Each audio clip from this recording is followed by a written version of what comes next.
cephalosporin. So cephalosporin is always high yield in the exam, and you must know cephalosporin. And like I was explaining, cephalosporin, you can say that they are B lactam antibiotics. Anytime you hear cephalosporin, they are B lactam, and also they are bactericidal, and they have gram positive, gram negative coverage, so we will still see it. So under the first generation, and those are the possible things we look at. We have the first generation, which is the ceflazine. So ceflazine, that is the careless, very important. The ceflazine, which is the careless. So this is strong against gram-positive bacteria, Staphylococcus. Okay, so how to remember that? This anything about skin condition and tissue infections. Okay, skin, like so somebody, because when you start seeing patient that comes in the clinic, anything that you see they have like a skin infection. So first is usually the cephalosporin flex, or cefazolin. So please remember that. So we also use it for surgical prophylaxis, especially the cefazolin. So let's say somebody will go for surgery, okay? You can use it for prophylaxis. We don't use this for massa. We don't use it for massa, we don't use it for enterococcus. Just know that this is strong against gram positive. Gram positive. That is the type 1. That is first generation gram positive. So always bear in mind gram positive, and is usually less for gram negative. So anything gram positive, and I have explained to you how to remember what is gram positive. I said all those organisms that stop with coccus, like Staphylococcus, Streptococcus, coccus, except Enterococcus. So that is how to remember. I said anything coccus is your gram positive. So it's always good for gram positive. Then the second generation is where you have your cephroxamine. Cephroxamine. And cephroxamine is always good for gram negative. Gram negative. They are always good for gram negative. So example you will always see for gram negative is like when we said Pseudomonas aeruginosa. Anytime, remember when we talk about treatment for otitis externa, well, otitis media. Okay, so we said cephroxime. So any respiratory infection. So this is used for gram negative. It's not that you cannot use it, but one thing is that you should always know this organism, okay? Because sometimes what people do is they just give antibiotics for giving antibiotics sake. No, you have to know, is this organism gram negative or is this organism gram positive? And I have explained how all your gram positive. Your gram positive are all your coccus. So that is your gram positive. Okay. Then your gram negative is usually the like E. coli, Kerberos, Pseudomonas, Haemophilus influenza. Once you know how to differentiate it, and after I explained that day, let me see if I can bring up the table again. But once you know how to differentiate gram positive, I don't think you will have any problem with any how to differentiate gram negative. So all the gram positive, they end in coccus. So first generation is usually best for gram positive.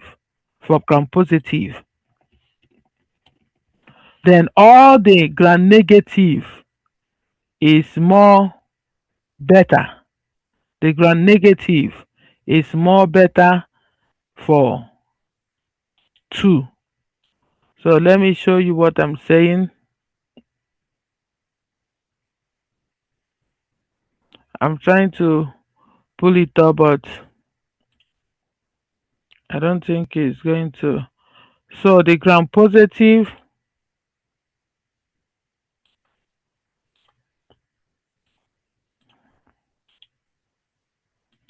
so this is your gram positive.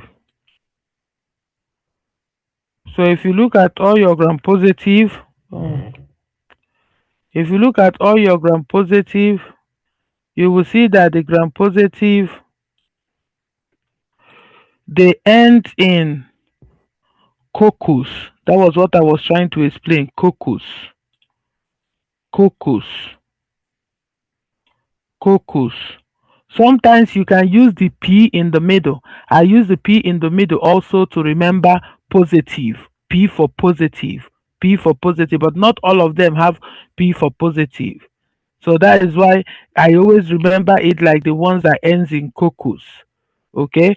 But what I said is that this first generation is not good with enterococcus. That is the only one that is not good with this organism here. So let me put it in another color. So it's not good with that. Okay. No, cephalosporin is not good with that. You can see it here. Okay. It's not good with that.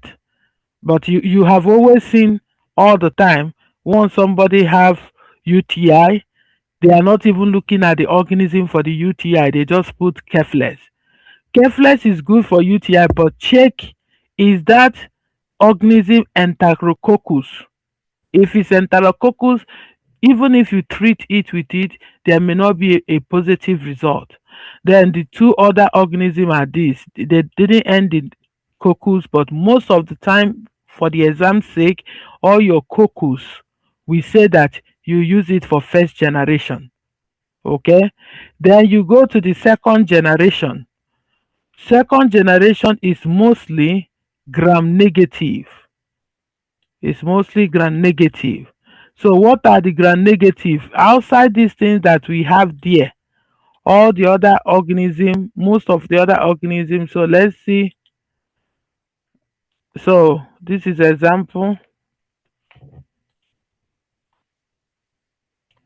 So this is your gram negative. So if you look at gram negative, just a simple way, because don't say, oh, how can I learn all these things for the exam?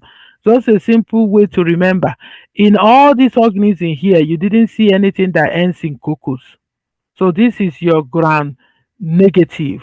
So what we are saying is that all this gram negative is usually we use the second generation. So if you have a question and the question is pointing out this any of these organism, it's good to use the second generation. Okay. Then the third generation, which is ceftriaxone.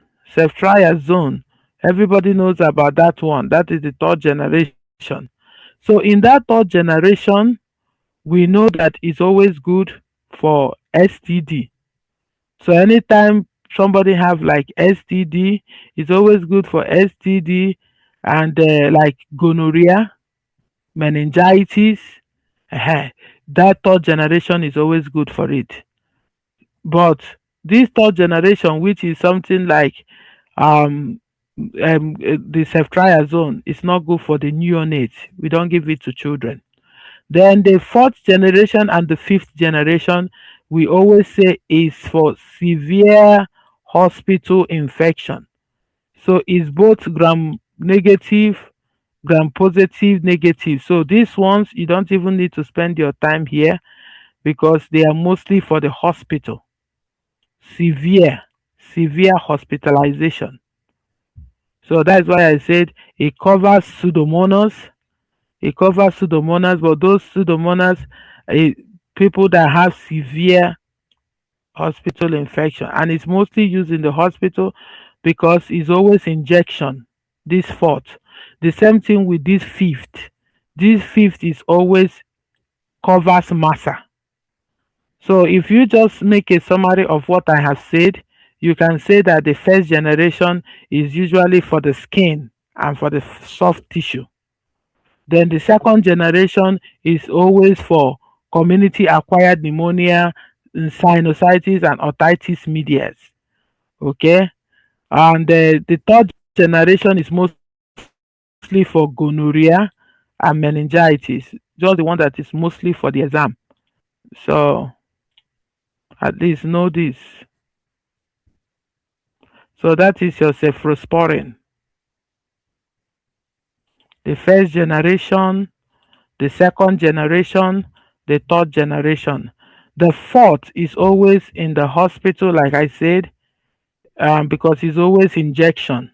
They can send patient home with IV, but it's always IV or IM. These two here, this fourth and fifth. That is why it's colored. The first is usually for soft skin, surgical prophylaxis. Okay. Then the second is usually with sinusitis, community acquired pneumonia, and otitis media.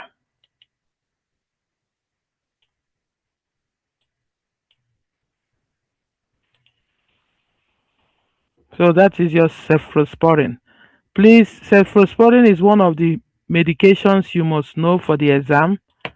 It's an umbrella word, like I said, cephalosporin. Then it's broken down into first, second, third, fourth, fifth. It took me time to learn, but you have to learn it.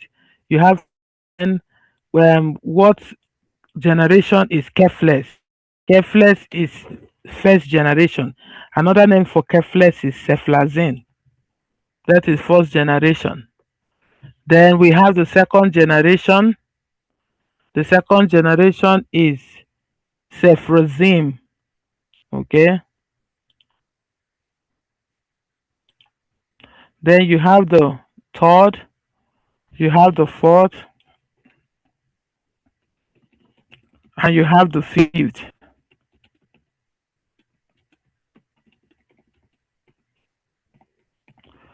Okay. So that is it for cephalosporin.